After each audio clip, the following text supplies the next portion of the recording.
Assalamualaikum warahmatullahi wabarakatuh. Salam sejahtera untuk kita semua. Channel Penjas Orkes Indonesia kali ini akan membahas soal kompetensi profesional guru penjas tahun 2021.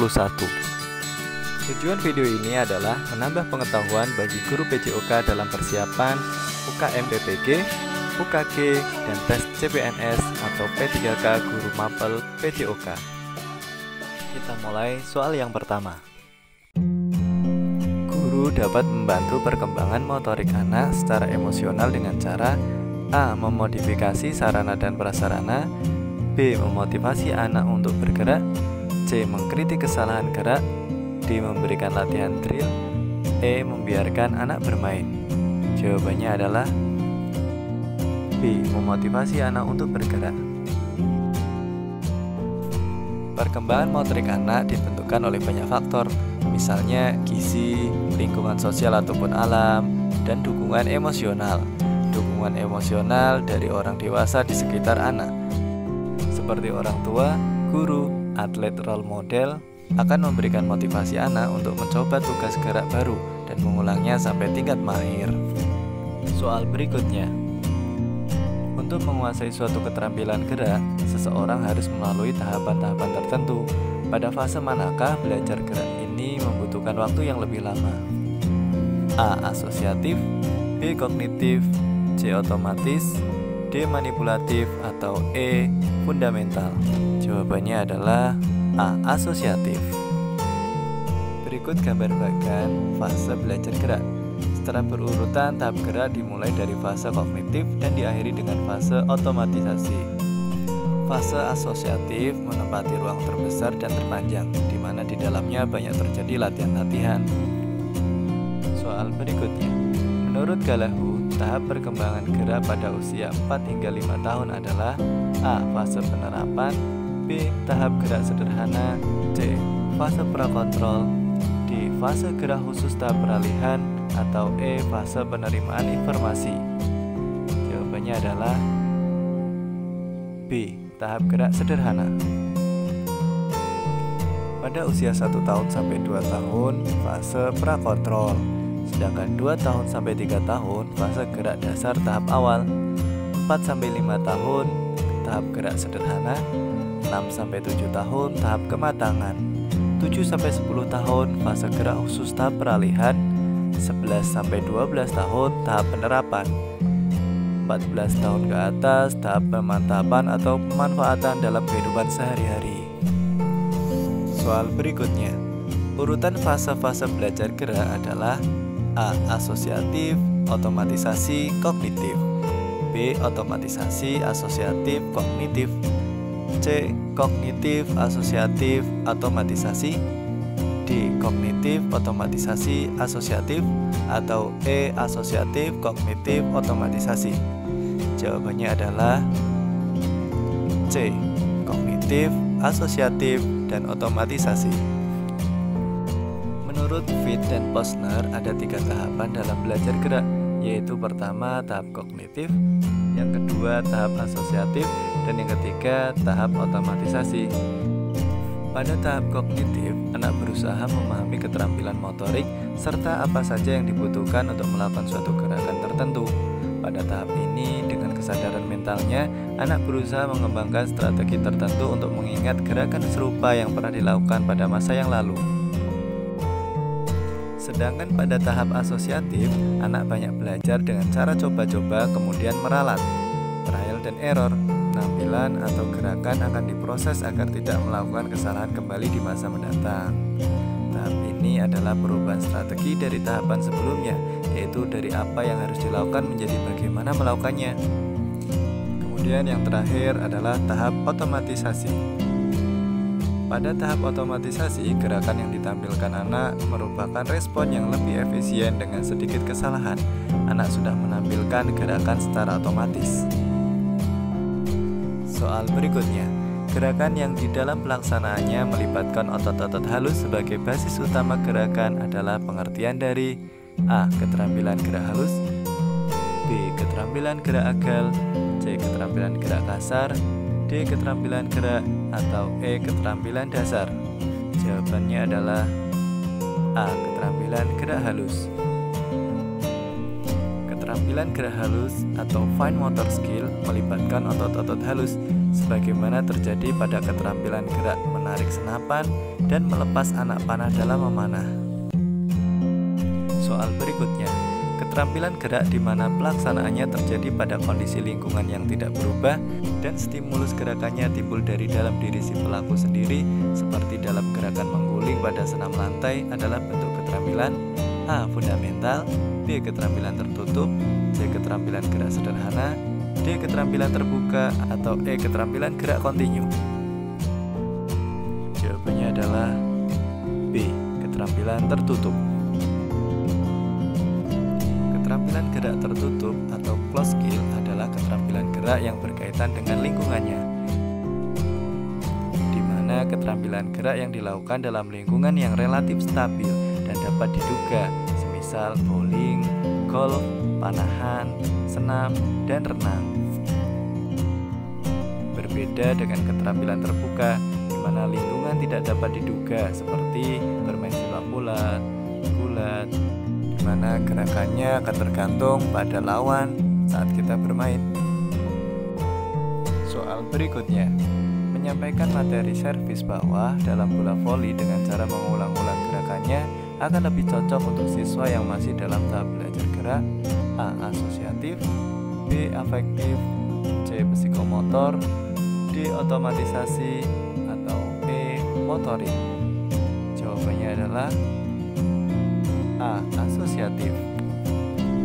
Pada tahap asosiatif, pemahaman sudah dicoba diasosiasikan dan diimplementasikan sesuai dengan kemampuannya dan masih banyak mengalami masalah. Kata kuncinya adalah penerapan akan apa yang dipahami. Soal berikutnya, agar anak sampai pada tahap otomatisasi, diperlukan upaya yang dengan memperbanyak frekuensi pengulangan gerak. Latihan ini terjadi pada fase A. Usia dini, B. Verbal kognitif, C. Prakontrol, D. Asosiatif, atau E. Gerakan dasar tahap awal. Jawabannya adalah D. Asosiatif. Secara berurutan, tahapan gerak dimulai dari fase kognitif dan diakhiri dengan fase otomatisasi. Fase asosiatif menempati ruang terbesar dan terpanjang, di mana di dalamnya banyak terjadi latihan-latihan. Di tahap ini dilakukan praktek gerak secara berulang-ulang menuju otomatisasi gerak. Tahapan ini juga penting karena jika dilakukan dengan gerak yang tidak tepat, maka gerak tersebut akan sangat sulit untuk dirubah ketika sudah dalam gerak otonom. Soal berikutnya, bagaimanakah perbedaan antara dimensi keterampilan gerak dengan keterampilan kognitif? A. Pada keterampilan gerak, pengambilan keputusan minimal, sedangkan pada fase keterampilan kognitif, pengambilan keputusan maksimal. B. Pada keterampilan gerak, pengambilan keputusan maksimal, sedang pada keterampilan kognitif, pengambilan keputusan minimal. C. Pada keterampilan gerak, kontrol gerak minimal, sedangkan pada keterampilan kognitif, kontrol gerak maksimal. D. Pada keterampilan gerak, contohnya adalah bermain catur, sedangkan pada keterampilan kognitif, contohnya lompat tinggi. Atau E. Pada keterampilan gerak dan keterampilan kognitif, pengambilan keputusannya minimal. Jawabannya adalah A. Pada keterampilan gerak, pengambilan keputusan minimal, sedangkan pada keterampilan kognitif, pengambilan keputusannya maksimal. Contoh keterampilan gerak seperti lompat tinggi, pitching, angkat berat, pengambilan keputusan minimal, kontrol geraknya maksimal. Sedangkan pada keterampilan kognitif seperti main catur, memasak makanan, melatih olahraga, pengambilan keputusannya maksimal, kontrol geraknya minimal. Soal berikutnya, hakikat guru melakukan pemanduan bakat olahraga adalah untuk A. Menciptakan atlet hebat, B. Memperkirakan potensi prestasi anak, C. Memandu anak dalam berolahraga, D. Memilih siswa untuk ekstrakurikuler olahraga, atau E. Mencari atlet. Jawabannya adalah B. Memperkirakan potensi prestasi anak. Untuk menjadi atlet berprestasi, diperlukan kerja keras dan waktu berlatih yang lama. Jika seseorang pada hakikatnya tidak memiliki bakat, maka usahanya selama dan sebesar apapun tidak akan optimal. Oleh sebab itu, pemanduan bakat di usia dini menjadi sangat penting. Disinilah peran guru pendidikan jasmani dalam mengenali dan memilih atlet yang memiliki kemampuan. Tujuan pemanduan bakat adalah untuk memperkirakan seberapa besar bakat seseorang untuk berpeluang berprestasi tinggi di kemudian hari. Soal berikutnya, faktor-faktor utama untuk identifikasi bakat yaitu A. Motor capacity, psychological capacity, biometrical quality. B. Motor capacity, psychological capacity, fundamental quality. C. Locomotor capacity, psychological capacity, biometric quality. D. Motor capacity, psychological capacity, teaching quality. Atau E. Learning capacity, psychological capacity, biometric quality. Jawabannya adalah A. Motor capacity, psychological capacity, biometric quality. Kuhn dan Florescu membagi 3 faktor-faktor utama untuk identifikasi bakat, yaitu motor capacity, psychological capacity, dan biometric qualities. Soal berikutnya, pemanduan bakat dapat dilakukan dengan A. Kompetisi khusus, B. Seleksi khusus, C. Pekan olahraga, D. Pekan olahraga kompetisi khusus, atau E. Pekan olahraga kompetisi khusus, seleksi khusus cabang olahraga. Jawaban yang benar adalah E. Pekan olahraga kompetisi khusus, seleksi khusus cabang olahraga. Prinsip pemanduan bakat melalui 3 cara: pekan olahraga, kompetisi khusus, dan seleksi khusus dari cabang olahraga yang bersangkutan. Soal berikutnya, aspek yang perlu dipertimbangkan dalam pemanduan bakat adalah A. Anatomis dan fisiologis, B. Tinggi badan, keterampilan olahraga, status gizi, C. Status gizi dan makanan, D. Biologis, biomotor, fisiologis, atau E. Psikologi dan tingkat emosi. Jawaban yang benar adalah D. Biologis, biomotor, dan fisiologis. Atlet yang berkemampuan tinggi mempunyai profil biologis yang spesifik, kemampuan biomotor yang tinggi, dan sifat fisiologis yang kuat. Oleh sebab itu, faktor-faktor ini merupakan hal penting dalam pemanduan bakat dan harus diperhatikan oleh guru pendidikan jasmani. Soal berikutnya, secara psikologis, aspek yang perlu dibina dalam pemanduan bakat adalah A. Dimensi intensi, atensi, emosi, B. Dimensi kognisi, afeksi, dan psikomotor, C. Dimensi kritis, D. Dimensi fisik dan kontrol diri, atau E. Kondisi lingkungan. Jawaban yang benar adalah A. Dimensi intensi, atensi, dan emosi. Intensi nama lainnya adalah motivasi, niat atau suatu keinginan seseorang untuk melakukan suatu hal. Atensi nama lainnya adalah perhatian, sedangkan dimensi emosi meliputi arousal, anxiety, stres, dan kontrol diri.